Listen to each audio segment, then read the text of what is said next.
Have you ever really stopped to think about what's flowing through your veins? I mean, it's way more than just, well, red liquid, right? It's this incredibly complex living system that's working nonstop 24/7 just to keep you going. So today, we're going to meet the amazing team that makes it all happen. Let's dive right in. Forget about the world's busiest cities. Seriously. The most complex, the most crowded, and probably the most efficient metropolis on the planet is flowing inside you right now. We're talking about a team of trillions. Yep, trillions with a T of specialized cells and parts, and every single one is a critical job to do. So what do you say? You ready to meet the crew? We're going to break down what's inside just a single drop of your blood, and I'll introduce you to all the key players. All right, so to really get a handle on this incredible team, we first need to see how it's all organized. We're going to take just one drop of blood and break it down into its most basic parts. Okay, so this image here shows us the most basic breakdown of blood. It's pretty cool. If you take a vial of blood and spin it really, really fast in a machine called a centrifuge, this is what happens. It separates out into two main parts. You get this clearish liquid on top, and then all the red, solid stuff sinks to the bottom. And this simple division, well, that's what's going to guide us through the rest of this explainer. And here are the numbers behind that separation. It turns out that over half of your blood, a full 55%, is that liquid part. It's called plasma. The other 45% is what scientists call the formed elements, which is basically just a fancy way of saying the cells. So let's start with the liquid that carries everything around, the plasma. The best way to think about plasma? It's like the bustling highway system for your entire body. It's the river that carries all the other components and, all the cargo to exactly where it needs to go. So what's this liquid highway actually made of? Well, it's mostly water, about 90%. But that other 10%? Oh man, that's where all the action is. Think of it like a delivery soup that's just packed with proteins, nutrients from the food you ate, hormones sending messages all over. It's also the garbage truck, hauling away all the waste products. Seriously, without plasma, nothing gets delivered and nothing gets taken out. It's that important. Okay, now for probably the most famous member of the blood crew, the red blood cells.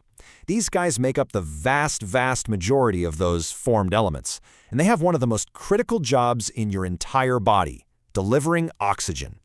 And here they are in all their glory. Their official name is erythrocyte, which is a bit of a mouthful. But you can see they have this really unique shape, kind of like a little donut that's been squished in the middle.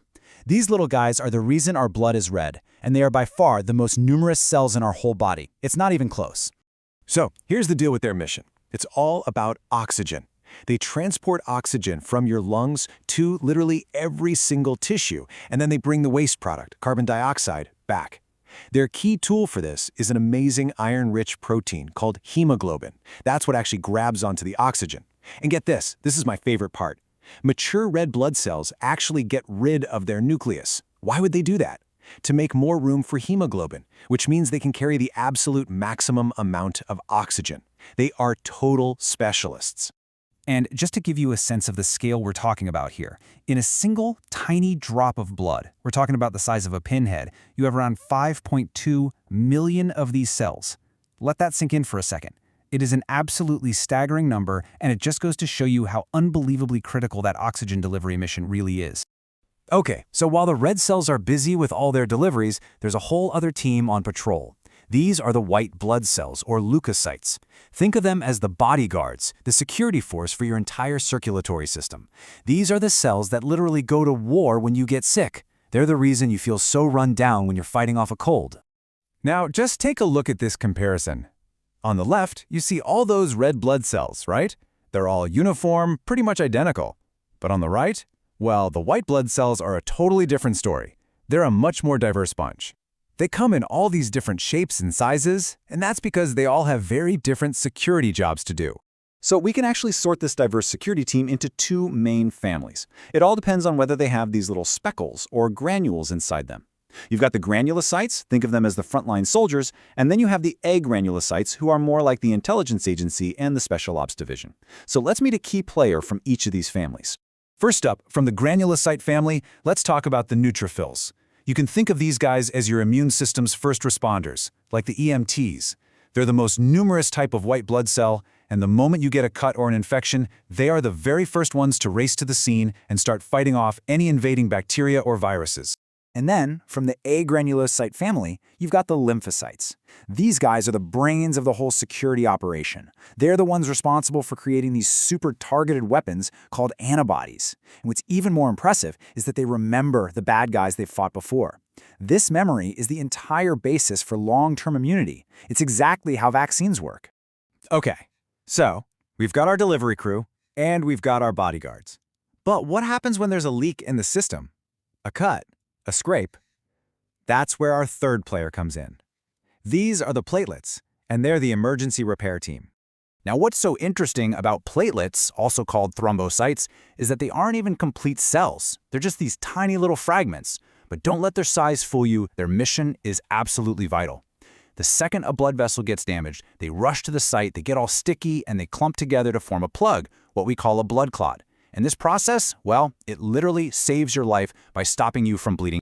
So let's put all the solid parts together for a second. This table gives you a fantastic overview of the whole cellular crew. And just look at the numbers again. We're talking millions of red blood cells for oxygen, thousands of white blood cells for defense, and hundreds of thousands of platelets for repair, all in that tiny drop. Each team has its own mission, and the balance between all of them is absolutely crucial for keeping you healthy. So when you zoom out and look at the whole system, you can see that everything your blood does really boils down to three critical, interconnected missions. First, you've got transportation, delivering oxygen, nutrients, and hormones. Second, you have defense, fighting off infection with those amazing white blood cells. And third, repair, sealing up wounds with platelets. It's this perfect, self-sustaining loop. You know, it's really hard to overstate just how important this incredible substance is. Our source material puts it so simply but so powerfully. Blood is one of the most important components of life. It really is that fundamental. So this system inside us, our blood, has evolved over millions of years into this nearly perfect internal team. But it does leave us with a pretty fascinating question for the future, doesn't it? What happens when we get the ability not just to understand this team, but to actively engineer it, to maybe even enhance it? Now that is something to think about. Thanks so much for joining me.